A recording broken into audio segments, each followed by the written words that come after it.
Bueno, yo les quería hablar de un tema que tiene que ver un poco con el video que también estoy juntando, el video anterior que desarrollé en la clase en la que le hablé a uno de los grupos sobre la terminología y la jerga que se utiliza en la construcción de libretos periodísticos para describir los elementos audiovisuales que componen una noticia informativa o un contenido en directo, el manejo, digamos, de las continuidades, de la forma en la que se planifica un contenido de índole informativa o tipo magazine, el flujo de trabajo y la forma en la que se articula el trabajo en diferentes tipos de contenidos, pero particularmente contenidos informativos. Cuando, digamos, ya entra la carne a la pepa, digamos, del asunto de construir un contenido informativo, lo que uno tiene que tener en cuenta fundamentalmente es que en un contenido informativo, a diferencia de un documental o de un contenido de entretenimiento o un género híbrido, no se busca, digamos, llegar a un punto climático hacia el final o en un momento, digamos, avanzado de la construcción de una narrativa, como ocurriría en un contenido de entretenimiento, sino que por el contrario, el clímax está al comienzo. Se entrega una gran cantidad de información que debe ser impactante o que debe generar atención sobre lo que se va a mostrar, se evidencia cuál es la postura o la hipótesis o el tagline que en el periodismo se llama frase enfoque o enfoque. Y a partir de eso se desarrolla una serie de argumentos con posturas y posiciones encontradas, usualmente de protagonistas, testigos, expertos. Entonces, cuando ustedes vean una nota que tiene digamos, un titular interesante, llamativo, pero no desarrolla esto y no lo somete a prueba, digamos, a través de la consulta de diferentes fuentes, pues es una nota informativa, digamos, que esencialmente floja. En un documental uno puede, en cambio, prescindir de eso y recorrer la vida de un personaje de una mirada muy personal o muy poética o muy observacional, digamos, y al final encontrar ese momento climático en el que el personaje tiene unas transformaciones y entonces uno está básicamente enamorándose de ese personaje, digamos, está transmitiendo una valoración por ese personaje y unos componentes emocionales. Es diferente informar a entretener en ese sentido. Igual ocurre con por ejemplo, un concurso. El concurso también tiene una continuidad con un informativo. Normalmente, si usted lo ha visto a la voz, pues tiene digamos, una continuidad en directo o falso directo y una serie también de BTRs, de pregrabados en los que es posible, por ejemplo, ver un poco de la vida personal de los participantes en algunos casos, hacer retomas de cosas que ocurrieron en estos capítulos o ver detrás de cámaras de lo que, digamos, de lo que ha sucedido en términos de los ensayos y de la forma en la que la gente se preparó para llegar ahí. Pero sí se busca en ese tipo de formato tener un elemento climático avanzada, digamos, la continuidad del programa. En cambio, en un informativo, con excepción de lo que se conoce como notas de color, que son notas, digamos, más narrativas que buscan mostrar el lado humano, digamos, de los personajes que hacen parte de una situación informativa. Por ejemplo, cuando se hace una semblanza de un personaje que, no sé, cumplió años de haber fallecido, lo que sea, o se habla de el bus del Deportivo Independiente de Santa Fe, que fue jubilado y salió en desuso para pasar un nuevo bus, entonces se habla con nostalgia de eso. Excepto en las notas de color, que son ese tipo de notas que tienen como contenido más emocional, lo que se busca es hacer la pirámide invertida, es contar el ABC desde el comienzo y luego desagregar esto en diferentes argumentos hasta llegar al final a retomar ese enfoque, esa frase contundente que se había planteado al comienzo y ver si es cierto o no. Si, digamos, a través de las posturas encontradas entre protagonistas de un hecho, eh, testigos de ese hecho y expertos que pueden dar cuenta del significado de ese hecho digamos, de posiciones políticas diferentes sobre una situación, por ejemplo, por la investigación de Claudia López. Digamos que el punto final, lo que la gente, digamos, extrae de allí es la posibilidad de tomar, digamos, posición, de tomar una postura, de decir, me identifico más con esto y con aquello, simplemente de quedar con una serie de preguntas planteadas para la reflexión posterior. Entre más informativo es el contenido, digamos, no es lo mismo periodístico que informativo, entre más inmediato y más informativo es el contenido, pues digamos que va a concentrar en la primera parte mayor cantidad de información y se va a desarrollar de forma más rápida, porque digamos que en el fondo lo que se busca es que la gente se case con el titular y conserve un nivel de atención, digamos, durante un tiempo corto. Y allí puede extraer de lo que se le está planteando información, digamos, de actualidad muy sucinta. Entonces, cuando se construyen los textos para un informativo, los textos de presentaciones de periodistas, digamos, los cines que se hacen desde estudio, los pasos a cámara del periodista recibiendo fuera de estudio, los textos de voz en off o voiceover que hacen parte de una nota periodística.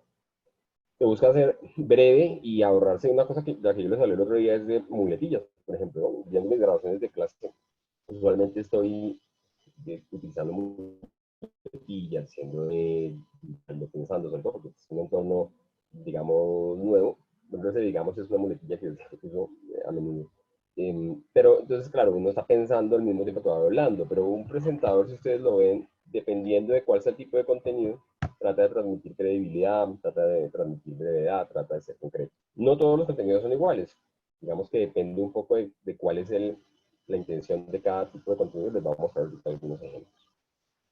Quería que vieran, antes de que entremos como en materia, que vieran esta noticia transmitida por Telemundo el año pasado, antepasado. Usted en casa nos hace el favor de acompañarnos todos los fines de semana y me conoce bien. Soy Julio Vaqueiro, presentador de televisión. Pero que le muestro ahora, también es presentador de televisión. La única diferencia es que él no es real. Es un presentador virtual creado en una computadora. Este y otro presentador virtual hicieron su debut durante el quinto Foro Mundial de Internet que se lleva a cabo en China. Fue la agencia estatal de noticias Xinhua la que los desarrolló junto a una firma tecnológica, utilizando para ello el reconocimiento facial y de habla de dos. Bueno, aquí ustedes pueden ver que hay dos presentadores que son producto de desarrollo de inteligencia artificial. Son, digamos, básicamente dos chatbots que pueden hablar de forma fluida sobre un tema, obviamente con la retórica propia de la televisión estatalizada de China, que no es lo mismo que una televisión privada o con algunos elementos de entretenimiento, que puede ser un lenguaje muy aquilosado y formal. Yo estuve en Cuba, por ejemplo, y como presentan los presentadores de noticias cubanos, y algunos son muy divertidos, pero también que son aburridísimos. Digamos que entendiendo esa limitación, la limitación de un chatbot para transmitir emociones, estos sujetos lo pueden hacer muy bien, y no solo, digamos, ellos hacen digamos, locutan un texto en cámara, sino que además hay chatbots que pueden desarrollar en este momento los textos mismos que ellos, digamos, dicen allí. No necesariamente tiene que haber intervención humana. De hecho, también para noticias escritas ya hay máquinas para la para la generación de noticias completamente autónomas. Puede tener que tener alguna supervisión humana, hay sistemas supervisados y no supervisados, pero fundamentalmente esa capacidad ya existe. Y digamos, ¿eso qué implica para una persona que se dedica al audiovisual, en particular desde la comunicación y lo informativo? Que es importante tener un arsenal de herramientas grande y una gran versatilidad para poder construir textos que tengan un componente humano, que puedan tener personalidad y que al mismo tiempo cumplan la función de ser, digamos, concretos y sencillos. Eventualmente uno se podría apoyar en elementos de inteligencia artificial, por ejemplo, para hacer corrección de estilo, para construir los textos mismos, entonces uno se dedicaría mucho más a refinar y a ajustar y a darle personalidad a esto, y obviamente a ejecutarlo frente a cámaras si esa fue la intención del contenido, que también eventualmente no se requiere a una persona para que lo haga. Eso le puede dar una perspectiva, digamos, apocalíptica, como, bueno, se acabó este trabajo, ya no va a haber trabajo. Sí, la realidad de la robotización puede ser esa, pero también lo puede poner a uno por delante de la ola buscando cómo hacer para mejorar los contenidos, cómo hacer para volverse el que marca la diferencia digamos, en el metro final. Como la última milla, digamos. Que es como esta idea de que el ser humano, digamos, que recibe insumos de las máquinas, pero se dedica a darle toque de gracia al contenido. Cuando uno va a un noticiero, entonces, pues ve cómo los presentadores desarrollan muchos de los textos que utilizan al hacer presentaciones a cámara. Con estas noticias uno, por ejemplo, ve que además el periodista recibe del presentador dentro de estudio, hace como una exposición de motivos por los cuales hizo una determinada investigación, y luego da pie al arranque del BTR o de la nota. Como les dije en el video anterior, el BTR es el pregrabado de un contenido que está en directo, en falso directo, que va, digamos, que va a ser reproducido dentro de la continuidad una vez los presentadores hacen los cines o los pasos a cámara. También puede ser una torta o un reel de imágenes sobre los cuales se hace un voiceover o una voz en off. Entonces, claro, los periodistas tienen una función importante y es que son el elemento humano que ha tomado decisiones sobre por qué investigar o no investigar un determinado tema, por qué atender a una determinada tipo de denuncia, por ejemplo, o un determinado tema político, y por qué no otro. ¿Sí? Y eso, digamos, lo que da básicamente es un criterio editorial. Las máquinas pueden hacer muchas cosas, pero si logramos entender cómo funciona, pues podemos ir por delante haciendo que los contenidos tengan valor. Y en eso las personas que aparecen en cámara siguen siendo muy importantes. No en vano, digamos, los diferentes tipos de formatos o de los gamers en ciertas plataformas como Twitch, por ejemplo. Digamos, el elemento humano seguirá siendo importante por lo menos por un tiempo y bueno, vamos a ver qué pasa, pero les quería compartir la experiencia de un programa que es infotainment, está en el punto intermedio entre información y entretenimiento, yo creo que ustedes lo conocen, digamos que tengo bastantes insumos de ese programa y me gustaría mostrarles cómo se puede hacer, digamos, diferentes versiones de un texto trabajando de forma muy mecánica, digamos, con un teleprompter, trabajando de forma mucho menos mecánica con un texto del cual se extraen elementos fundamentales y también improvisando. ¿Sí? Y quiero que ustedes hagan ese mismo ejercicio. Lo haremos posteriormente aquí mismo, lo haremos la próxima clase para que ustedes trabajen, porque esa es la preparación que necesitamos para hacer el directo, ¿sí? Para que ustedes puedan hacer los señas y los pasos a cámara para recibir y dar pie a los diferentes BTR, que como les dije hace algún tiempo se van a basar en los contenidos que ustedes han publicado en sus proyectos en sus diferentes plataformas, o en el caso de uno de los grupos pues, que tiene una plataforma colectiva que se llama Rehaciendo, con base en eso, pero cualquier persona lo podría hacer, podría trabajar en eso. Yo, por ejemplo, no tengo la formación para trabajar frente a cámara, no me formé para eso. También les adjunto una entrevista que me hicieron hace algún tiempo, de muchísimas que me han hecho, para el defensor del televidente de un medio, me han llamado como de muchos canales para casi que una consultoría gratuita, pues uno termina diciéndoles qué hacer para opinar sobre diferentes temas, digamos, de esos canales. Pero este en particular tiene como cosa interesante que se habla mucho de audiencias, y me parece que ese es como un tema que viene más adelante, sobre el cual vamos a trabajar una vez terminemos también esta parte, y es sobre entender mejor las audiencias. Pero eso una vez hayamos empezado a estructurar ya el contenido en directo. Por ahora entonces les voy a mostrar unos ejemplos de cómo se trabaja en un estudio de televisión versus el caso de los puros criollos, que tiene una lógica diferente, y lo que yo quisiera que ustedes aprendan es a moverse en ese degradé entre diferentes alternativas de trabajar de forma mucho más estricta, leyendo un teleprompter, o jugar mucho más con el contenido y entender de qué va. Esto lo sé de periodistas y presentadores de primera persona, que son tipos habilísimos para hablar frente a cámara. Pueden hablar horas de cualquier cosa. Y los tipos tienen una idea fundamental, y es, digamos, uno se enreda y se traba con una presentación cuando se ha aprendido de memoria la presentación. Digamos que se están leyendo un texto con un teleprompter y de pronto el teleprompter se apaga, no funciona más. Y la hoja en la que tenía el texto se les refundió, que la pusieron mal, o la tienen mal numerada. Ustedes pueden quedar ahí frente a cámara, digamos, mudos, o pueden conocer el tema y pueden hablar con propiedad de él. No significa eso que uno hable de la misma forma cuando tiene un texto o cuando no. En mi caso, yo, por ejemplo, puedo hablar con propiedad de muchos temas, pero tengo que proponerme hacer todo un ejercicio para no utilizar tantas muletillas, para ser fluido, para ser concreto y breve. Y claramente a veces me dificulta porque tengo mucha información sobre ciertos temas en la cabeza, pero lo puedo hacer. Pero en el caso de ustedes, tienen que ser mucho más competentes que yo, porque finalmente de un periodista o de un comunicador, también una organización se espera que pueda hablar con propiedad de un tema. Y digamos que en cualquiera de las modalidades, leyendo de forma muy estricta, jugando con contenidos o improvisando, tienen que poder hacerlo. Entonces, ustedes ya tienen una base en eso, pero quisiera que profundizáramos un poquito en eso en lo audiovisual. También hay unos elementos del lenguaje físico que veremos posteriormente, del punto de anclaje del cuerpo, de la mirada, de la gestualidad, de diferentes cosas que hacen también o ayudan, digamos, a que una presentación, digamos, capten mejor o peor la atención de las personas. Bueno, hay muchos contenidos en diferentes tutoriales, digamos, sobre cómo manejar teleprompters. Esto, para que lo vean, es esencialmente un teleprompter. Es un equipo que tiene una pantalla,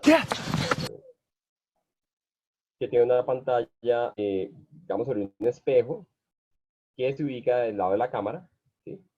Digamos, la cámara está detrás de este espejo que se ve aquí. Esto es básicamente una tablet que tiene el texto corriendo acá. Esto se opera desde un aparato, que es digamos, el operador de teleprompter, el dispositivo de teleprompter que hay en cada estudio. Una persona se encarga de él. Y entonces, como yo les decía, entonces es una continuidad. Cada texto de cada una de las líneas de cada una de las BTRs tiene un número. La persona que introduce el teleprompter en el sistema recibe el texto del periodista que desarrolló la nota. El texto ya está aprobado por el editor general o por el director del noticiero, o del informativo, o del magazine que se esté haciendo, del contenido que se esté haciendo, y lo corre, digamos, antes de cada BTR, según esté en la continuidad, para que el presentador lo pueda leer. Normalmente hay como un ajuste de la velocidad que se hace de la mano, pues, con el presentador o de los periodistas, porque, por ejemplo, en secciones como los deportes, no sé, un periodista recibe del presentador general o la presentadora general del noticiero, y ese periodista o esa periodista de deportes tiene un set, digamos, aparte, hace la presentación de cada uno de los BTRs de la sección de deportes, y esto, digamos, tiene que estar bien coordinado con el operador de teleprompter para que los textos no corran a toda carrera. Yo les voy a dejar estos 2 o 3 tutoriales para que ustedes los vean. No me voy a detener mucho en esta parte. Pero, digamos, aquí viene lo que yo les decía. Si se equivocan en la numeración o, por ejemplo, retiran BTR de la continuidad, dicen no va a salir al aire el BTR 4. Pero el operador de teleprompter no quita eso del sistema, y el presentador o periodista no quita eso de sus hojas numeradas en las que tienen estos mismos textos. Entonces va a haber un error al aire, porque va a ser la presentación, digamos, del BTR4, pero lo que va a salir no es el BTR4, sino el BTR5, por ejemplo. Entonces va a haber errores. Entonces la coordinación es como muy de práctica, eso hay que practicarlo mucho. Si ustedes quieren trabajarle a esto, hay hoy en día muchísimos tutoriales de cómo manejarlo, y hay muchísimas apps para celular o para tablet. Uno puede poner en la tablet, mi tablet aquí también cerca, podemos mirar una app. Uno la puede poner, digamos, frente a uno para que uno lo lea, ¿sí? Pero lo ideal es que vaya en la parte de abajo, de esta manera, y haya un espejo translúcido detrás del cual está la cámara, para que uno no quede mirando, como, digamos, como para abajo, para arriba, sino que quede mirando el lente de la cámara. Eso luego en la práctica lo veremos, pues, ya cómo se maneja, pero la mecánica es muy sencilla. Lo que es difícil es mecanizar la precisión de hacerlo bien y de leerlo bien. En un programa como Los Puros Criollos, pues la realidad es otra. La realidad es que no se trabaja dentro de esta misma lógica, y como yo les mencionaba en algunos casos, medios como ESPN, otros medios no permiten que sus periodistas utilicen teleprompter, prefieren la naturalidad de que un periodista hable con propiedad del tema a cámara, y a veces uno no nota la diferencia. La gente que es muy buena manejando teleprompter, de hecho habla de forma muy fluida, leyendo un texto, y parece que no lo estuviera leyendo. Pero quien es más mecánico o no tiene tanta práctica, puede que se vuelva tenga algo más rígido, digamos, ¿no? Presentar de esa forma. ¿Cómo es un texto, digamos, de Los Puros Criollos? Que es lo que les quería compartir. Voy a compartir el primer segmento de Almanaque Visto, en uno de los capítulos de Los Puros Criollos, que está en RTDC Play, una plataforma de RTDC. Esto fue producido ya hace bastante tiempo, como 2012, tal vez, o 2013. Y veamos un pequeño aparte.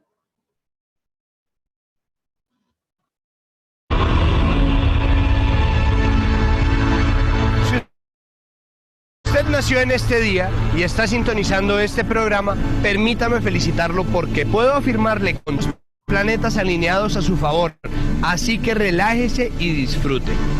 Hoy en nuestro programa conocerá los nombres de todos los santos, y no de los santos, ni de los santos, sino de los santos. Pero no solo eso, aprenderá cuáles son los días propicios para ir de pesca, para sembrar, para cortarse el pelo, conocerá los ciclos de la luna, descubrirá datos curiosos, frases célebres, cosas de aquí, de allá, de acullá. Vivirá la apasionante aventura de una tragicomedia en 8 cuadros e incluso puede que se ría si quiere. Todo esto que le estoy diciendo lo veremos a lo largo de las 36 páginas de nuestro pintoresco almanaque de Bristol, que es nuestro símbolo de hoy. Bienvenidos, mi nombre es Santiago Rivas y esto es Los Puros Criollos.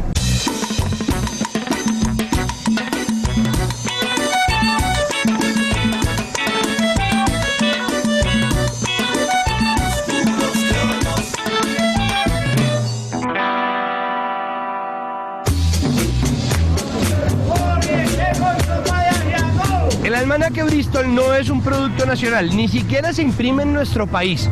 Ninguno de nuestros astrólogos, profetas, magos, padres chuchos, profesores Salomones, Fabrianis, ninguno hace parte de su comité editorial. Y sin embargo es consultado año tras año por gente de todas las razas, estratos sociales, edades, creencias, equipos de fútbol, filiaciones políticas, tribus urbanas, etcétera, lo que lo convierte en una publicación que cumple con todos los pluris y multis que dan vida a un símbolo criollo de verdad. Entonces son almanaques que son chéveres, que nunca mienten lo que es mentiras. Yo tengo todo por ahí, no le digo que tengo como 30. Sí, yo tuve el primero. Entonces, el primer segmento de Los Puros Criollos, que tiene un IN, ese IN lo hace Santiago inicialmente. Después viene el cabezote, o lo que ustedes llaman el intro, se llama realmente cabezote. Y después del cabezote, entonces vamos con un BTR que tiene un elemento de voiceover en el que él habla, digamos, sobre imágenes de gente en las calles y demás. Y luego entramos con esto que es como un vox pop, que es preguntarle a varias personas su opinión sobre un tema, y no necesariamente son personas que son expertos. Después de esto va a venir, digamos, un experto, que es Ángel de Casino, y va a venir una señora que tiene un almanaque que es parecido al almanaque de Bristol, que es como una especie de homenaje al almanaque de Bristol, y gente que conoce la historia del almanaque de Bristol, y también Santiago va a dar muchos datos sobre eso. Si ustedes quieren ver el capítulo completo, les voy a dejar el link para que lo puedan ver y digamos ya pueden digamos identificar cuáles son todos los elementos de la estructura. Ahora, si uno tuviera que ver, digamos, cómo se construyó el texto, tendría que saber como una cosa que es básica y que es como parte de la prehistoria del programa, y es que Santiago Rivas llegó aquí como investigador y guionista y lentamente quedando como presentador, como conductor del programa, como host. Host es un conductor, un presentador, una persona que se vuelve la cara visible de un programa de contenido. Pero él inicialmente desarrollaba guiones. Entonces vamos a ver cómo está desarrollado un guión de estos textos y cómo cambió ese texto entre lo que había escrito Santiago y lo que él mismo hizo, lo que fue frente a cámara. Y también vamos a ver cómo ese formato de guión, que está en un formato de escaleta documental, cómo lo podemos transferir a un formato de nota periodística como el que les presenté en la anterior clase que les dejé adjunta. Cómo se puede utilizar esa terminología para coger esta primera secuencia y volverla al formato, o convertirla al formato de nota periodística. Esta es una escaleta de Los Puros Criollos, era lo que aprobaba el productor delegado. Esto fue elaborado por el director Néstor Oliveros, pero quien desarrollaba el guión era Santiago. En su gran mayoría, algunos también lo desarrollaron esto. Entonces, digamos, ¿cómo estaba estructurado? Tenía el nombre de la secuencia. Esta es una escaleta por secuencias. Acuérdense de los formatos que yo les mandé la otra vez. Este es el formato de escaleta por secuencias. Dice presentación, descripción de la secuencia. Entonces, la presentación decía de esta manera en el texto original. Dice, si usted nació este día y está sintonizando este programa, déjeme felicitarlo, porque le puedo afirmar con toda seguridad que tiene todos los planetas alineados a su favor. Por lo tanto, relájese y disfrute. Hoy en nuestro programa conocerá los nombres de todos los santos. Sabrá cuáles son los días de siembra, los días para arreglarse el pelo, los mejores días para ir de pesca, frases célebres, datos curiosos, cosas de aquí y de allá. Una tragicomedia en 8 cuadros y se podrá reír si quiere. Todo lo que le acabo de mencionar no son secciones del capítulo, sino el contenido del pintoresco almanaque gris, el símbolo del que hablaremos hoy. Mi nombre es Santiago Rivas y esto es Los Puros Criollos. Luego viene el cabezote, o intro, como ustedes lo llaman. Y luego viene entonces un primer segmento, una primera secuencia, que es la de historia, en la que Santiago habla frente a cámara, en algún lugar planetario de Maloca, en donde se ven imágenes de planetas o galaxias, y dice: aunque el Almanaque Bristol no es una publicación nacida en nuestro país, ninguno de nuestros escritores, profetas o psíquicos hace parte de su staff, y a pesar de que el número de fanáticos consultores disminuyó ostensiblemente en las últimas décadas, y es innegable su fuerte presencia y arraigo masivo entre los colombianos, el Bristol es consultado por gente de diferentes razas, edades, regiones y estratos, es decir, es una obra literaria, pluriétnica, multicultural, en donde se respeta la libertad de culto, lo que le hace que cumpla con todos nuestros mandatos constitucionales. Aquí entran testimonios de personas que lo consultan, es decir, un vox pop, ¿sí? Un pulso de gente en la calle. No son invitados, no es un full track, porque son personas que simplemente van por la calle y les preguntan, o en diferentes grabaciones les preguntan qué piensan al respecto. Se consideraría un full track cuando es una entrevista a un invitado, por ejemplo, Ángel Becasino, que lo entrevista posteriormente y nos da su opinión, nos cuenta cosas de la historia de la manera que he visto desde su sapiencia. Pero cuando son les consulta su opinión o su conocimiento sobre un tema en la calle, digamos de forma más o menos espontánea, pues eso es un vox pop. Santiago dice, pues, es una publicación tan auténtica que no ha cambiado de formato desde su nacimiento porque simplemente no lo necesita. El público la busca tal y como es. Si uno no se fija en el año, puede resultar comprando cualquiera de las ediciones anteriores. Ahí lo muestra cámara. Mírenlo, es igualito siempre, con su portada de color zapote, ladrillo, anaranjada, orange, o como lo quieran llamar sus lectores, o sus mismas 36 páginas, las mismas secciones y la misma publicidad, tanto dentro de sus páginas como en la contraportada. Obsérvenlo bien, ¿no les parece inquietante la imagen del tipo de la portada, que por el peinado yo diría que es el precursor de los emos? Pero ¿quién es ese señor? Aquí testimonios de la gente, y luego dice: a decir verdad, yo siempre lo relacioné con un prócer de la independencia, siempre lo imaginé como un héroe que nos había salvado de algo, y en ocasiones hasta lo convertí en un superhéroe o santo de devoción. Es que esas imágenes que uno lleva viendo toda la vida por todos lados y que generalmente relaciona con la abuela, igual que pasa con el señor Quaker, con quien también llegué a relacionarlo y de quien llegué a pensar que podrían ser familiares o amigos. Pero no nos confundamos, el señor de Bristol es un señor real, de carne y hueso, mientras que el señor Quaker no. Bueno, ahora la biografía del señor Quaker se las dejo de tarea porque vamos a ocupar del señor Bristol. Ustedes ven, el texto es bastante enredado y bueno, ¿qué contaba Santiago al respecto? Pues que él escribía el texto a partir de una reseña de investigación, armaba estos textos y luego ya en campo empezaba a jugar y a trabajar a partir de ellos. ¿Cómo coge uno por ejemplo, este texto de este párrafo, que es bastante denso porque digamos que está casi que transferida la información principal de la investigación que ellos hicieron a una digamos, descripción histórica que todavía sigue siendo muy densa para presentar a la cámara? Pues digamos, fundamentalmente identifica cuáles son las ideas principales que hay aquí. Cogamos este segmento. Yo creo que ustedes luego hagan ese ejercicio con otro programa que les voy a compartir. Nosotros cogemos este texto que está acá. Dice, a decir verdad, yo siempre lo relacioné con un prócer de la independencia, siempre lo imaginé como un héroe que nos había salvado de algo, y en ocasiones hasta lo convertí en un superhéroe o santo de devoción.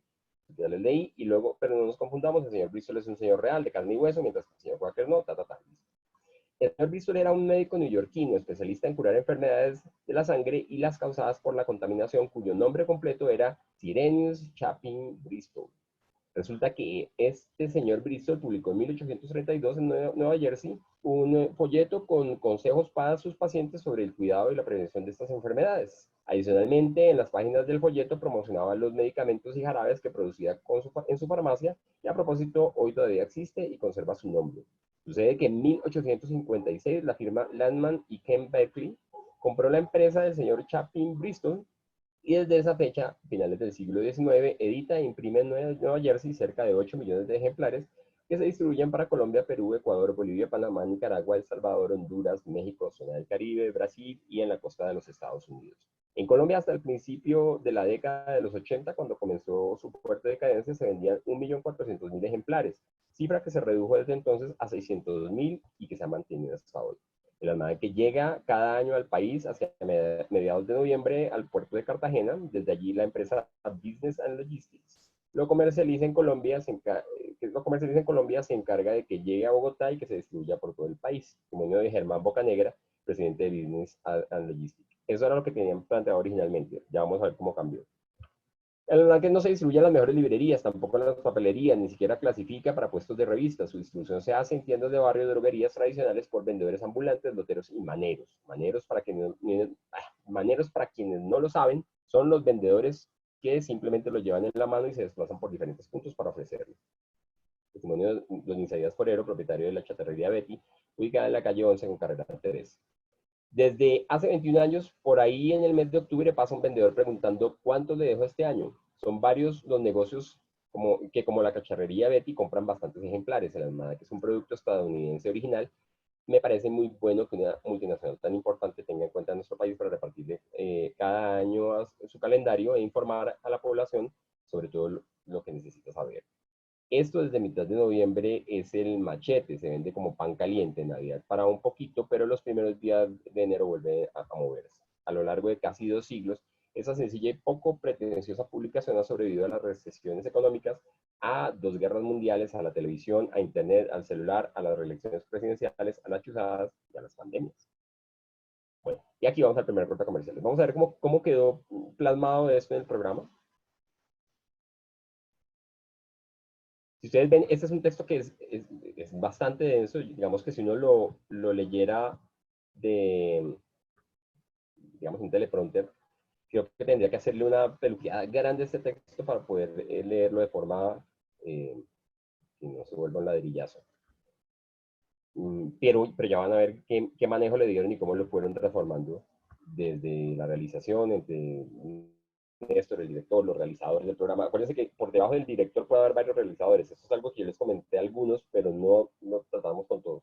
No siempre el director es el que realiza, el que va con las cámaras y el que se encarga de que un programa se desarrolle de la manera en la que está planteado. A veces el director es director de contenido que da la línea general, o director editorial que da la línea general, pero delegan unos realizadores que son los que van y toman decisiones sobre dónde lo graban, cómo ponen la cámara, cómo trabajan con el presentador, cómo consultan los testimonios de diferentes personas, qué otros recursos visuales van a utilizar. Entonces, digamos que ya en la elaboración intervienen esa figura de los realizadores.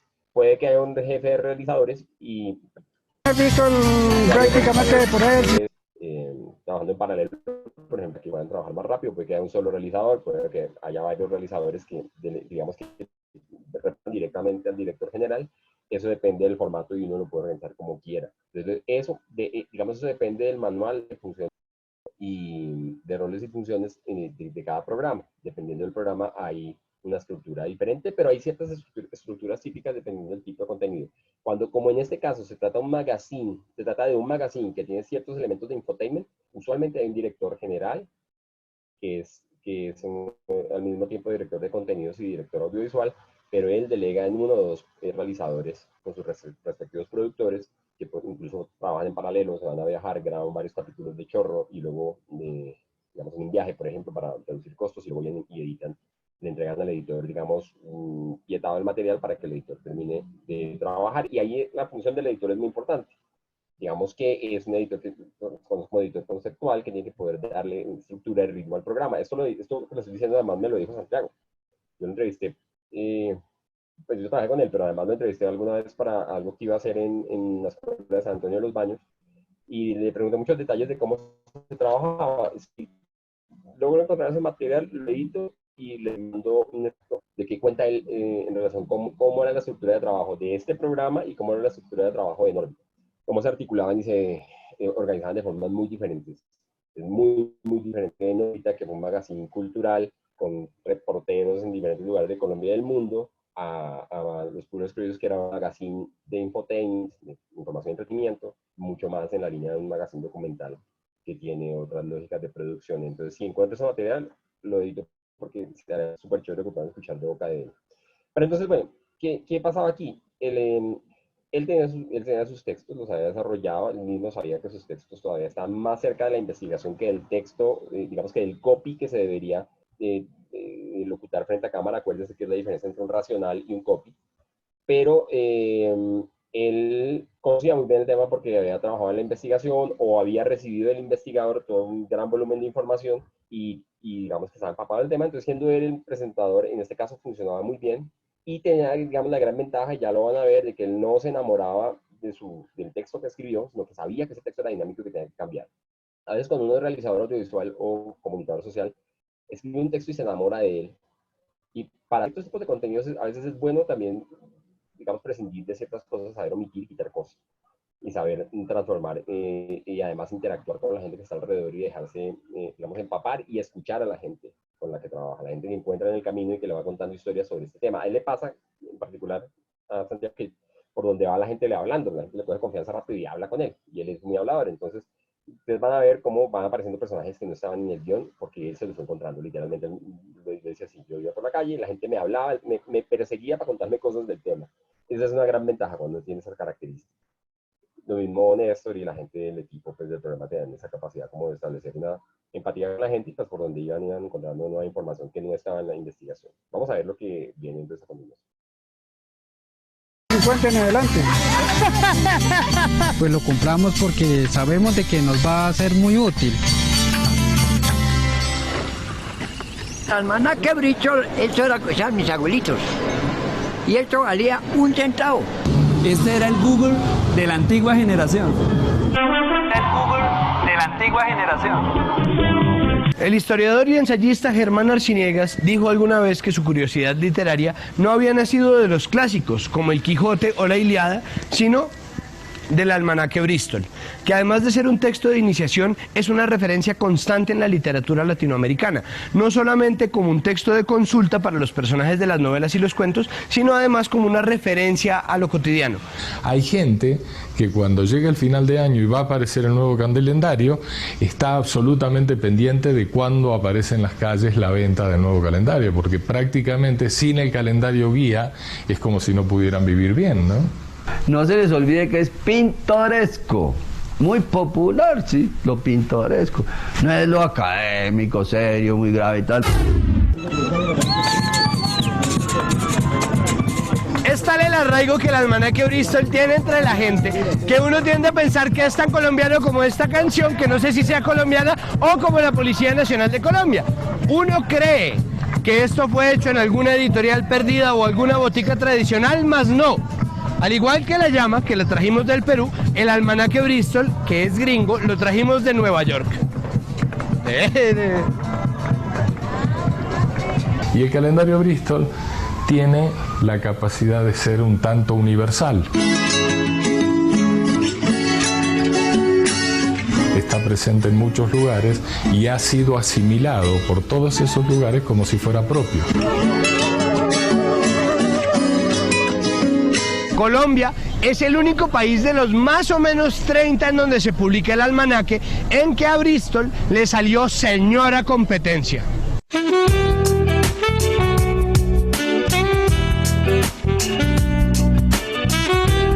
Esta señora publicó el almanaque imprescindible Leonor.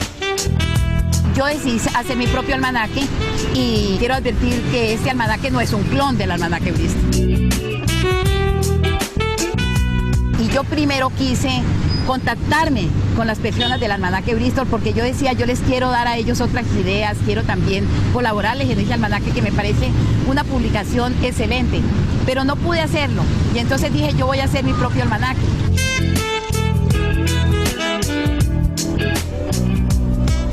El almanaque que publicó doña Leonor o Yonor, es amarillo y no zapote. Y en la portada trae ni más ni menos que a doña Yonor. Lo que nos lleva a la siguiente cuestión.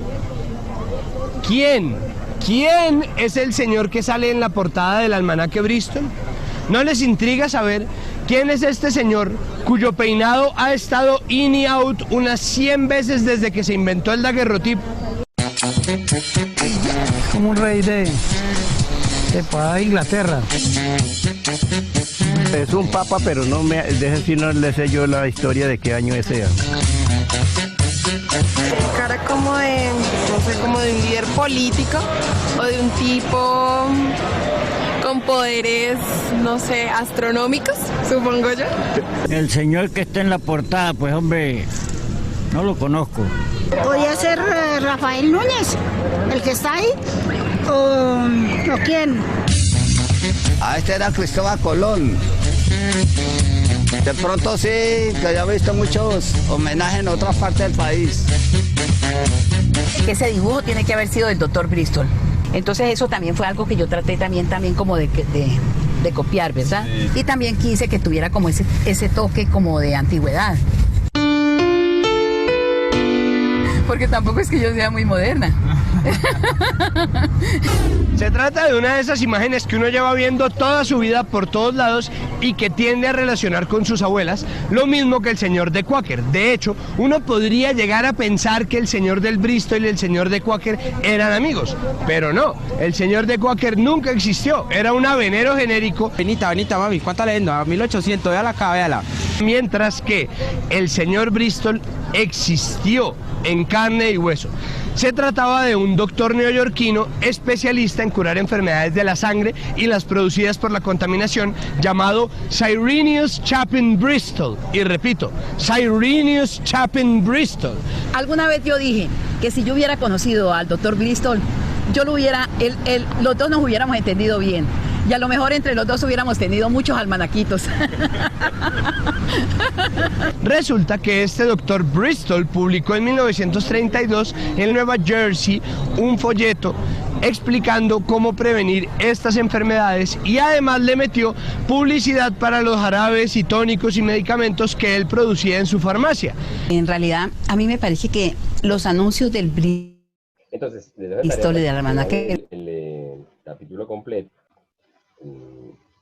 Pero si ustedes, digamos, lo relacionan con Bristol, son otro motivo de relación con el texto que estaba en el primer libreto, pues evidentemente hay transformaciones y el texto fue cambiando. Ahora, si yo cojo las ideas principales de este segmento de historia, que digamos en este caso podría ser, por ejemplo, que el almanaque Bristol no es una publicación nacida en nuestro país, sin embargo es universal y ha sido apropiado por personas de muy diversa índole, que es una publicación que ha trascendido en el tiempo, que se ha conservado desde mucho tiempo y que no ha cambiado en su formato a pesar de todas las cosas que han pasado en la sociedad. Que el señor que aparece en el almanaque Bristol es Cyrenius Chapin Bristol y toda su historia, la historia de quién es él. Que Colombia es uno de los países en los más de 30 países en los que se publica y es un país que ha tenido mucha apropiación de este almanaque. Esas mismas ideas, que pueden ser 4 o 5 ideas, están repartidas en diferentes momentos del capítulo. Cambió la estructura, cambiaron los textos, pero las ideas se conservan. Yo podría coger esas 5 ideas y decirlas en cualquier orden. De hecho, es el ejercicio que vamos a hacer. Y escoger un libreto de otro capítulo diferente, y ustedes van a tener que seleccionar las 5 ideas de cada secuencia. En este caso, digamos, la secuencia de historia. Y van a tener que, pues, primero hacerlo, como lo hice yo aquí leyendo, como si uno leyera un teleprompter, pero luego, digamos, que poder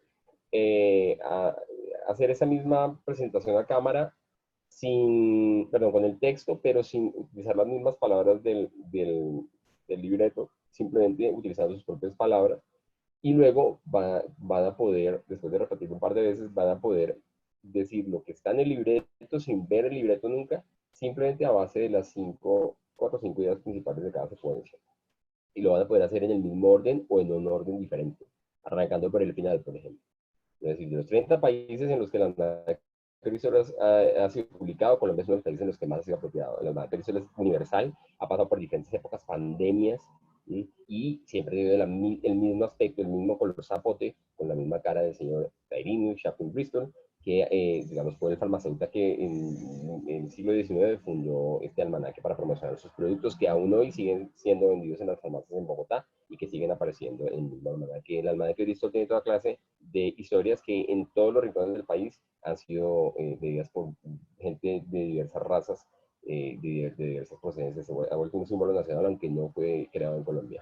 Ahí dije las ideas en cualquier orden, lo dije en un orden totalmente diferente, ¿sí? Y así lo hace Santiago en su presentación por el tipo de contenido en el que está. Cuando hagamos el directo tendremos que buscar el equilibrio entre lo que ustedes quieran hacer, digamos, trabajar en un contenido mucho más de tipo informativo, que requiere credibilidad, que requiere una lectura más estricta de los textos, o en un contenido mucho más de infoentretenimiento que tenga un componente más emocional y que cuyos textos, digamos, o cuyos copies sean mucho más emotivos y traten de procurar un ritmo. Si ustedes se fijan en el programa, hay la construcción de un ritmo. Se siente que hay un ritmo que va en el que va de la mano la edición, la forma en la que Santiago se ve en cámara y las cosas que hace, con la forma en la que se organizó la información, con los invitados que además fueron apareciendo en el proceso, que son muy interesantes. Digamos que quienes tenemos fulles, que son doña Leonor, el astrólogo y el publicista. Y con los Vox Pop, la gente muy interesada, porque lograron recoger testimonios en diferentes lugares de Colombia. Nosotros hicimos un ejercicio de conversión de libreto hace algunos semestres con algunos estudiantes y cogimos el arranque del programa y lo convertimos al formato que yo les planteé, al formato en el que trabajan los periodistas de RCN o Caracol, que tiene esta jerga del periodismo y que es, no recuerdo lo que está en el otro video que les adjunto, también del cual voy a dejar el link aquí abajo. Dice lo siguiente, la primera secuencia, esto lo hizo Carolina Rojas, que ya está graduada. Dice, Inge Santiago, todo lo que el pintoresco almanaque de Bristol puede brindarle para su diario vivir, introduce y le da contexto al almanaque. Entonces es el link que hace Santiago al comienzo. Cabezota, imagen del niño, Byte, imágenes de Transmilenio, personas en el centro, y hace un voiceover y un paso a cámara. ¿Sí? Es decir que él, mientras está viendo imágenes, él habla y luego lo vemos en cámara. Entonces, digamos que esta es la traducción a esta otra forma de construir libretos que es diferente a la del documental. Esa escaleta por secuencias es mucho más propia de la producción documental o de series temáticas o documentales. Este libreto es el libreto propio de un informativo en Colombia. Como les dije en el otro video, este lenguaje ha cambiado. Este byte, por ejemplo, originalmente era con I latina y aquí se con Y. Son cosas que van cambiando y se van adaptando a las realidades de cada país a través de la historia, pero que arrancaron, como les dije, con algo de influencia de Reuters y de BBC. En Colombia trabaja así, cuando uno hace el libreto, lo hace de esta manera para que el editor pueda editar el material que hizo a partir del cubrimiento de fuentes, mientras uno va a grabar otras cosas. Dice así, entonces, byte, imágenes de Transmilenio, personas en el centro, voiceover, paso a cámara de Santiago, aunque nuestro país no tenga ninguna influencia en la publicación del pintoresco almanaque Bristol, los colombianos son los más influenciados por lo que está escrito en él. Asimismo se considera que es multicultural, pluriétnico, porque asume cada una de las personas del país. Listo. Byte, imágenes de la ciudad, viejitos leyendo el almanaque. Vox Pop, de gente que alguna vez utilizaba el almanaque Bristol, cuántos tienen en su casa o la colección del abuelo. Byte, de Google de Bristol, cuando dicen Bristol era el Google de la época. Cam Santiago, paso a cámara, quiere decir, habla de la historia, de cómo se inspiró el historiador y ensayista Germán Cien, como es un texto de consulta y referencia al cotidiano. Luego Full Track de Ángel, no es Recasino, sino de Casino. El publicista que habla que la gente espera el fin de año para comprar el almanaque de Bristol. Luego Full Track de Mario Rodríguez, el astrólogo, recalca que lo pintoresco no académico. Byte de Policías en la calle tocando la canción colombiana. Y nuevamente, yo creo que más que es un paso a cámara de Santiago. Y aquí no está dando acceso a un BTR, sino que está continuando lo que venía diciendo antes. Sí, hay diferencias muy sutiles entre qué es un paso a cámara, qué es un IN. Eso lo explicaré posteriormente y lo practicaremos, porque depende mucho de la funcionalidad con la que se utiliza dentro del contexto de la nota. Pero aquí cuando Santiago vuelve a aparecer y de hecho la carreta y continuamos viendo la historia, en realidad está continuando lo que estaba diciendo antes, entonces no es tanto un IN, sino es mucho, para mí es mucho más un paso a cámara.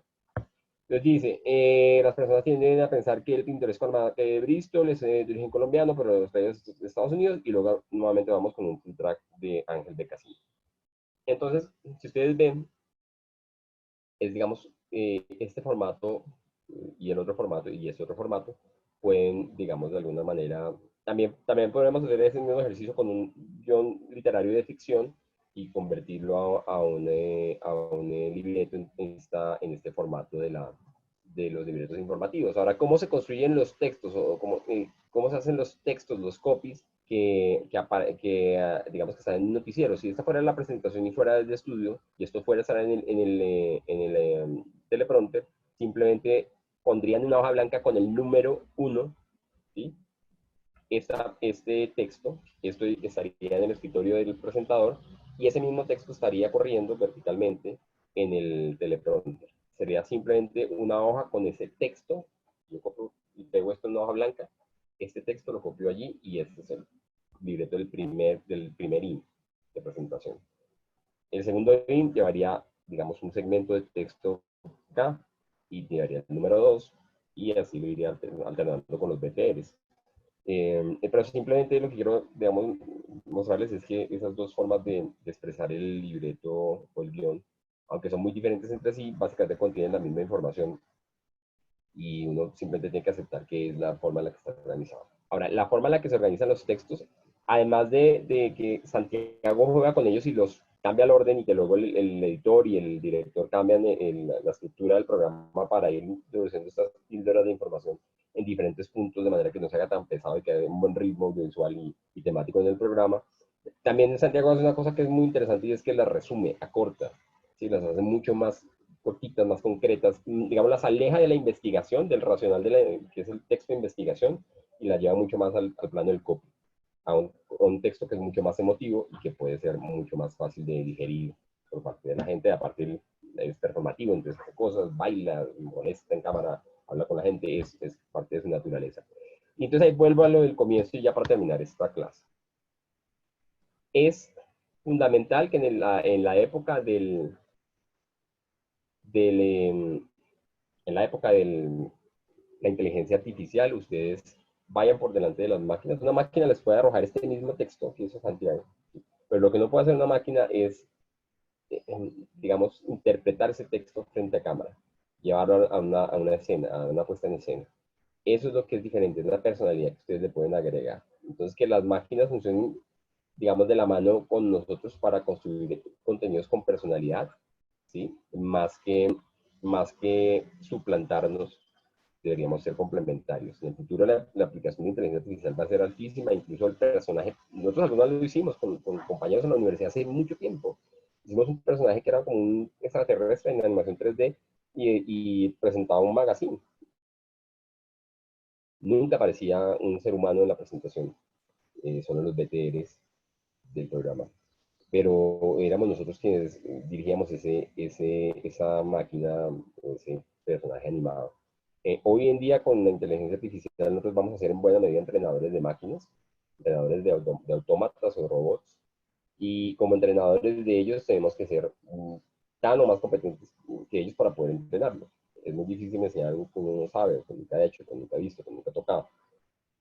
Y digamos que con estos nuevos sistemas digitales seguro que vamos a poder lograr resultados incluso muy superiores a los que logramos hoy, pero no hay que perder el componente de humanidad que debe tener un contenido audiovisual, y que es lo que finalmente genera una emotividad muy importante. Lo que está detrás de las máquinas, y más de estos chatbots que hacen presentaciones de televisión, o de los robots que hablan con gente, o de los computadores que crean textos para plataformas multimedia, es el criterio humano, y es la capacidad del humano de dirigir, de darle sentido al contenido.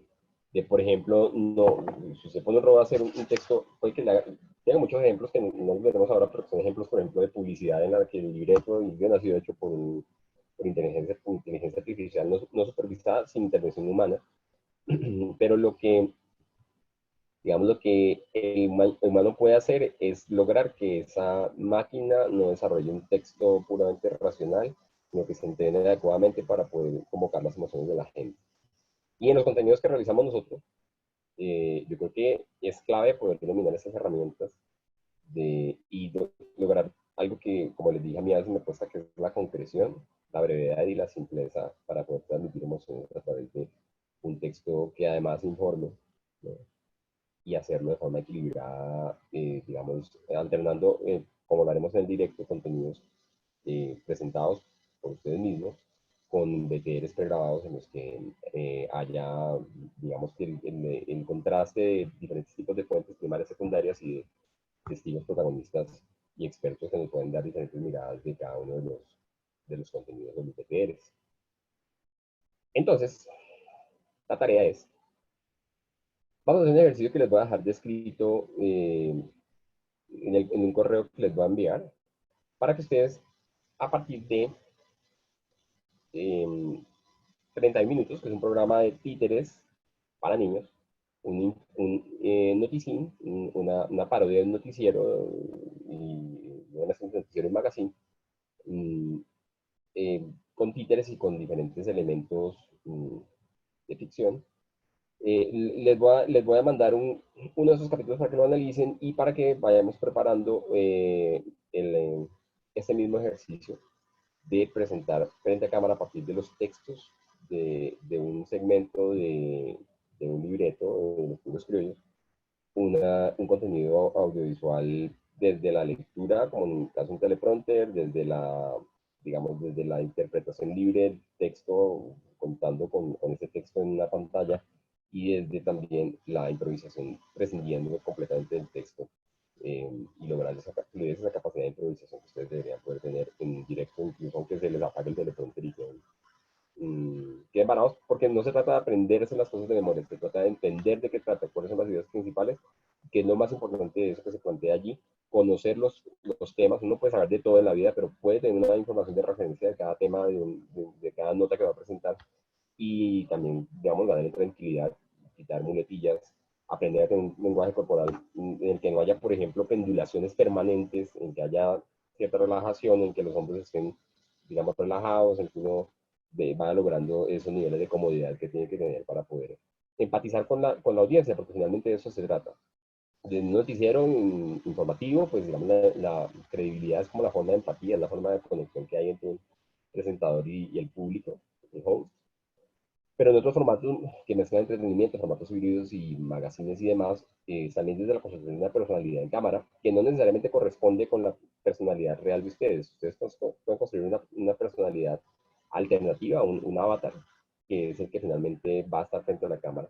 Y dependiendo del tipo de contenido, ustedes, digamos, si buscan un poco en internet, van a encontrar, por ejemplo, de Santiago cosas que ha presentado en otros programas, no en los puros que únicamente, sino en órbita y en otros contenidos. También en Señal Deportes se presentó cosas, en Radio Caracol. Y de acuerdo al tipo de contenido, también él transforma su personaje. Él es un personaje, vamos a construir un personaje para la cámara, pero también él lo transforma. También recientemente, cuando hizo denuncias sobre temas de censura, él adopta obviamente diferentes roles de acuerdo a la circunstancia y al tipo de labor que esté realizando, y en ese sentido es muy interesante cómo es muy versátil y logra reinterpretar el contenido y reinventarse al mismo también el tipo de presentación que está haciendo. Y eso es lo que genera un vínculo y una conexión con una audiencia que es humana y que requiere información obviamente, pero también entretenimiento y conexión emocional. Entonces, resumen de cosas. Los textos se pueden reinterpretar, puede haber textos leídos en prompter, sin prompter e improvisados. En el caso de el caso que les mostré, hay una reinterpretación constante de los textos. Vamos a hacer ese ejercicio. Les voy a dejar en la descripción un ejercicio o un capítulo de 30 minutos para que lo analicen. En el correo les enviaré qué es lo que hay que hacer en ese análisis. Y les pediré que se revisen un poco este capítulo u otros capítulos de los puros criollos para que en la próxima clase hagamos un ejercicio práctico preparatorio para el magazine o para el directo que vamos a realizar. Muchas gracias.